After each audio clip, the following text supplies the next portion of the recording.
तमाम देखने और सुनने वालों को अस्सलाम वालेकुम। नाज़रीन ग्रामी, क्या आप जानते हैं कि इब्ने सयाद कौन था?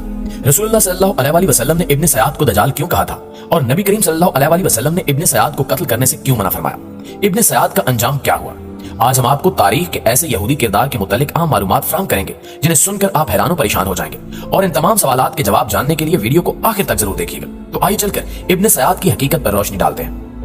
मोअज़्ज़िज़ दोस्तों, मदीना मुनव्वरा के एक यहूदी इब्ने सयाद का जिक्र कई किताबों में मौजूद है और सही बुखारी की 11 अहादीस में इब्ने सयाद का जिक्र किया गया है।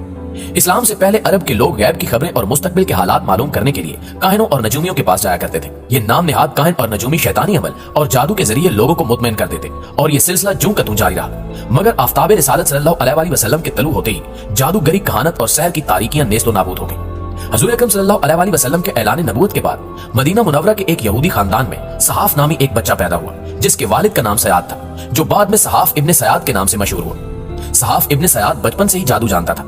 शैतानी ताकतें आलम तिफली से ही इसमें मौजूद थी। वो अपनी जवानी में भी बड़े बड़े शोबदे दिखाया करता था।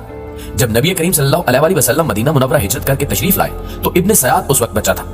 इब्ने सयाद पर दजाल होने का शुबा इस बिना पर किया जाता था कि वो शक्लो सूरत में दजाले अकबर से बहुत मुशाबहत रखता था। जिस तरह दजाले अकबर की एक आंख अंगूर के दाने की तरह फूली हुई होगी, इसी तरह इब्ने सयाद की एक आंख भी उभरी हुई थी और वो भी दजाल की तरह एक आंख वाला दिखाई देता था। दोस्तों, एक बार हजरत उमर रज़ी अल्लाह ताला अन्हु रसूलुल्लाह सल्लल्लाहु अलैहि वसल्लम के साथ कुछ दूसरे असहाब की मैयत में इब्ने सयाद के पास पहुंचे। आप सल्लल्लाहु अलैहि वसल्लम को वो बनु मगाला के मकानों के पास बच्चों के साथ खेलता हुआ मिला। उन दिनों इब्ने सयाद जवानी के करीब था। इसे नबी करीम सल्लल्लाहु अलैहि वसल्लम के आने की कोई खबर ना हुई, लेकिन नबी करीम सल्लल्लाहु अलैहि वसल्लम ने इस पर अपना हाथ रखा तो इसे मालूम हुआ। फिर आप सल्लल्लाहु अलैहि वसल्लम ने फरमाया कि ए इब्ने सयाद, क्या तुम गवाही देते हो कि मैं अल्लाह का रसूल हूँ? इब्ने सयाद नबी करीम सल्लल्लाहु अलैहि वसल्लम की तरफ देखकर बोला, हाँ, मैं गवाही देता हूँ कि आप अनपढ़ों के रसूल हैं। फिर उसने नबी करीम सल्लल्लाहु अलैहि वसल्लम से दरियाफ्त किया कि क्या आप भी इस बात की गवाही देते हैं कि मैं भी अल्लाह का रसूल हूँ? ये बात सुनकर नबी करीम सल्लल्लाहु अलैहि वसल्लम ने उसे छोड़ दिया और फरमाया, मैं अल्लाह और उसके पैगंबरों पर ईमान लाया। फिर नबी करीम सल्लल्लाहु अलैहि वसल्लम ने उससे पूछा कि तुझे क्या दिखाई देता है? इब्ने सयाद बोला कि मेरे पास सच्ची और झूठी दोनों खबरें आती हैं। तो नबी करीम सल्लल्लाहु अलैहि वसल्लम ने फरमाया, फिर तो तेरा सारा काम गड़बड़ हो गया। तो इसके बाद नबी करीम सल्लल्लाहु अलैहि वसल्लम ने फरमाया, अच्छा, मैंने एक बात दिल में रखी है, वो बतला। आप सल्लल्लाहु अलैहि वसल्लम ने सूरत अद-दखान की एक आयत का तसव्वुर किया। इब्ने सयाद ने कहा कि वो तुख है।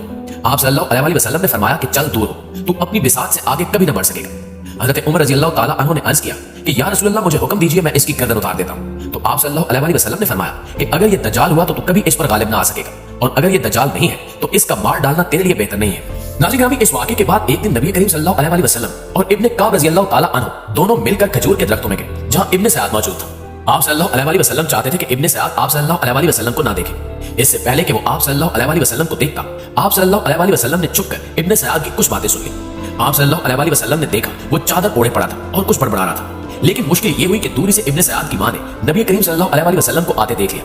आप सल्लल्लाहु अलैहि वसल्लम खजूर के तनों में छुपे हुए थे कि सयाद की मां ने उसे मुखातिब करके कहा, साहब देखो, मोहम्मद आन पहुंचे। ये सुनते ही वो उठ खड़ा हुआ और फिर नबी करीम सल्लल्लाहु अलैहि वसल्लम ने फरमाया, काश इब्ने सयाद की मां इसको बातें करने देती तो वो अपना हाल खोलता। नबी करीम सल्लल्लाहु अलैहि वसल्लम ने एक दफा फिर इब्ने सयाद से दरियाफ्त फरमाया कि तुझ पर क्या बिशारतें आती हैं? तो उसने जवाब दिया कि मैं देखता हूँ कि अर्श पानी पर खड़ा है। तो नबी करीम सल्लल्लाहु अलैहि वसल्लम ने फरमाया कि तू अर्श इब्लीस को पानी पर देखता होगा, क्योंकि इब्लीस अपना तख्त पानी पर बिछाकर अपने चेलों को लोगों के पास फितना अंगेजी के लिए भेजता है। हज़रत अबू सईद रज़ी अल्लाह ताला अन्हु फरमाते हैं कि एक मरतबा इब्ने सयाद के सामने दज्जाल का जिक्र आया तो मैंने उसे अज़राए मज़ाक कहा, तेरा बुरा हो, क्या तू दज्जाल होना पसंद करता है? इब्ने सयाद कहने लगा कि अगर वो तमाम कुदरत जो दज्जाल को दी जाएगी वो मुझे दी जाए तो मैं दज्जाल बनना पसंद करूंगा। प्यारे साथियों, इस्लामी कुतुब के मुताले से मालूम होता है कि इब्ने सयाद बाद में बज़ाहिर तो मुसलमान हो गया था और इस्लामी इबादत भी अदा करता था, मगर इसका कबूल इस्लाम शकूक व शुबहात से पाक नहीं था। इब्ने सयाद अगरचे नबूवत का मुद्दई था, लेकिन किसी रिवायत से ये अमर पाया सबूत को नहीं पहुंचा कि वो किसी दिन दूसरे खाना साज नबियों की तरह बाकायदा यकताई की मसनद पर बैठा और किसी ने इसके दावे नबूवत की तस्दीक की हो। इब्ने सयाद के अंदर दज्जाल की कुछ खसूसियात पाई जाती थी, इसलिए लोग इसे दज्जाल कहते थे। खुद नबी करीम सल्लल्लाहु अलैहि वसल्लम ने भी इसे दज्जाल कहा था, लेकिन जमहूर उलमा के मुताबिक इब्ने सयाद दज्जाल नहीं था जो कुर्ब क़यामत में ज़ाहिर होगा। अलबत्ता उन दज्जालों में से एक जरूर था जो झूठे दावों के साथ खल्क़े खुदा को गुमराह करते हैं। मदीना मुनव्वरा के मुसलमान इब्ने सयाद की दज्जाली सिफात का लिहाज करते हुए ये शक करते थे कि शायद यही शख्स कुर्ब क़यामत को दज्जाल की हैसियत से ज़ाहिर। हज़रत अबू सईद रज़ी अल्लाह ताला अन्हु का बयान है कि एक मरतबा मक्का से मदीना जाते हुए इब्ने सयाद के साथ था। इसी असना में वो कहने लगा कि मैंने लोगों से इतना दुख उठाया है कि मैं चाहता हूं कि गले में रस्सा डालकर खुदकुशी कर लूं। हज़रत जाबिर रज़ी अल्लाह ताला अन्हु फरमाते हैं कि वाक़या हिरा के दिन जब यजीद का लश्कर अहले मदीना पर गालिब आ गया था तो इब्ने सयाद गायब हो गया और फिर उसका निशान तक न मिला। बाज़ मुअर्रिखीन ने लिखा कि वो उसी जंग में मारा गया था और इब्ने सयाद का अंजाम एक गुमनाम मौत हुई। मशकात शरीफ की कुछ रिवायत में सयाद का नाम अब्दुल्ला लिखा गया है और ये कहा गया है कि वो एक यहूदी था जो मदीने का बाशिंदा तो नहीं था, लेकिन मदीना आकर वहां के यहूदियों में शामिल हो गया था। ابن سیاد سحر و کہانت کا زبردست ماہر تھا اور اس وجہ سے اس کی شخصیت بڑی پراسرار بن کر رہ گئی تھی۔ اسلام اور مسلمانوں کے تعلق سے اس کی حقیقت کو مختصر طور پر یوں ظاہر کیا جا سکتا ہے کہ وہ ایک بڑا فتنہ تھا جس میں مسلمانوں کو مبتلا کر کے ان کا امتحان لیا گیا۔ اس کی شخصیت اتنی پراسرار تھی کہ صحابہ کرام کے درمیان بھی اس کی حیثیت کے تعین میں اختلاف تھا۔ بہرحال ابن سیاد کا اصل مقصد فتنہ و فساد پھیلانا اور لوگوں کو گمراہ کرنا تھا۔ جی تو پیارے ساتھیو، یہ تھی ہماری آج کی ویڈیو کیسی لگی کمنٹ کر کے ہمیں ضرور بتائیے گا۔ انشاءاللہ آپ سے ملاقات ہوتی ہے اگلی معلوماتی ویڈیو میں، تب تک اپنا اور اپنے پیاروں کا ڈھیر سارا خیال رکھیے گا۔ اللہ نگہبان۔